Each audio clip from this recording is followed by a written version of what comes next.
BDR হাসপাতালের family ওয়ার্ডের 2 নম্বর ওয়ার্ডে 6 নম্বর সিট আমার ওয়াইফ ভর্তি ছিল। আমি সেখানে থেকে দেখেছি মশারিতে বিডিআর মশারি পিলখানার ভিতরে দুপুরবেলা একটা বেড করতে আগে করে কিছু শুকনো গ্লাস নিয়ে আসে সেখানে রাখা হয়। কিন্তু আমি রাত্রিকালীন দিনের বেলা সেখানে অবস্থান করি। ভোরবেলা সকালবেলা আমি ওই রাত সারা রাত আমি আমার ওয়াইফের বেডে কাটাই। আমার সাথে আমার পাশে একজন বিডিআর সদস্য ছিল 47 নায়ক মোহাম্মদ মিজানুর রহমান 35 ব্যাটালিয়ন। আমরা দুইজন একই পাশে আমার বউ এবং তার বউ একই অবস্থান করি। কিন্তু আমাকে বিদ্রোহ দেয়া আমার বিরুদ্ধে মিথ্যা সাক্ষী দিয়ে ইস্টাফনাথ শিলচরানি দাস আমি তার কাছে আমার ওয়াইফকে সকালবেলা 26 তারিখ সকাল 7:30টার সময় আমি আন্ডারটেকিংকে আমার ওয়াইফকে নিয়ে যাচ্ছিলাম। কিন্তু তিনি বললেন যে আমি কি তাকে দেখি নাই, আমার ওয়াইফকে দেখেন নাই। এ হলো তার মিথ্যা সাক্ষী প্রমাণ। আজিজ সাহেব তিনি বলেছিলেন পিলখানা ঢাকা সেক্টরের কোনো সাক্ষী লাগবে না, গ্রেফতার করো। দিদি মান্যু সাহেব বিশেষ দরবার নিয়ে বলছিলেন পিলখানার কোনো সাক্ষী নাই, আপনার সাক্ষী দেন, আমি যাদেরকে অপরাধী তাদের ভাই করি। কিন্তু কোনো সাক্ষী না পায় সিআইডি কর্তৃক 1316 জনকে অব্যাহতি দেওয়া হয়েছিল। আর ডিজি মাইনুল এবং সেনাবাদ আব্দুল আজিজ নিরাপদ সৈনিকদেরকে মিথ্যা সাক্ষী নিয়োগ দিয়ে তাই তিনি তাদেরকে 130 জন সৈনিককে গ্রেফতার করে জেল হাজতে প্রেরণ করেছেন বিভিন্ন কারাগারে।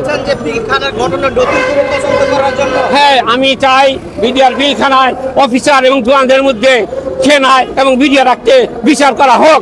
সেনাবাহিনী বলছে আইন অনুযায়ী যদি কোনো সেনাবাহিনীর কর্মকর্তা স্মাগলিং কেস হয়েছে বিধি করবে তাদেরকে সেনায় একটি FGCM-এর মাধ্যমে বিচার করা হয়েছে। 5 রাইফেল ব্যাটালিয়ন ফুলবাড়িতে 1992 সালে মেজর শাহ আলমের বিরুদ্ধে বিচার হয়েছে। 36 রাইফেল টেকনাফে 36 ব্যাটালিয়ন অধিনায়কের বিরুদ্ধে বিচার হয়েছে। কেন বিডিআর পিলখানার ঘটনায় এত অফিসার থাকা অবস্থায় কেন বিদ্রোহ নিয়ন্ত্রণ করলো না, তারা পালিয়ে চলে গেল? আমি সেই সমস্ত অফিসারদের বিরুদ্ধে সেনা আইনি বিচার চাই। বিডিআর পিলখানা অপারেশন গাইলভাট বাধায় 16 কোটি 15 কোটি 82,83,000 টাকার উপরে বন্ধ করা হয়েছিল।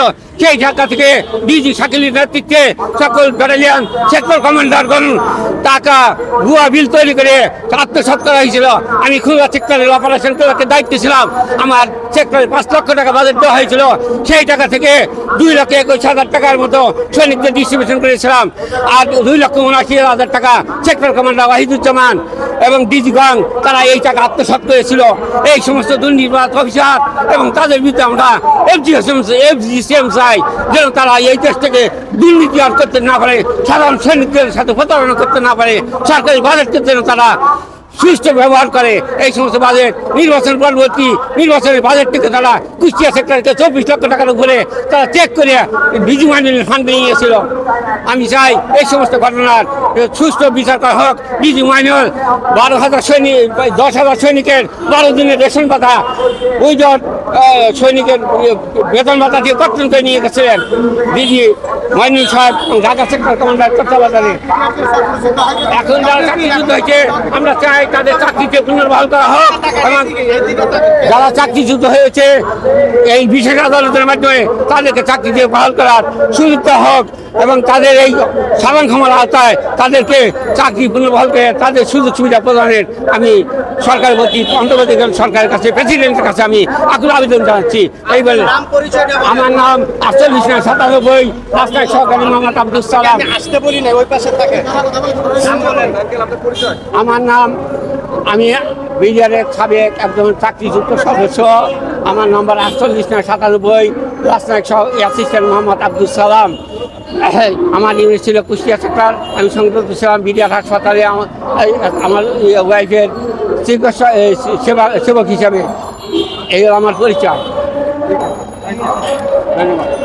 গ্রেপ্তার করে যে বিচার করা হয়েছিল বিশেষ আদালত, আমরা সেই বিশেষ আদালতের আদেশ বাতিল চাই। কারণ সাধারণ ক্ষমা ঘোষণার পরে কোনো বিচার করা যুক্তি কিনা আপনারা এই বিষয়ে আপনারা জানেন, আইনজীবী মহল জানে। কিন্তু মহামান্য আদালত শুধুমাত্র বিডিআর সৈনিকদেরকে তাদের আইনে বিচার করার রায় প্রদান করে, কিন্তু আমাদের কর্মকর্তা সেনাবাহিনীর যে সমস্ত কর্মকর্তা ছিল তাদের ব্যর্থতার জন্য কোনো প্রকারের শাস্তির বিধান করেন নাই। আমরা এর তীব্র প্রতিবাদ জানাই।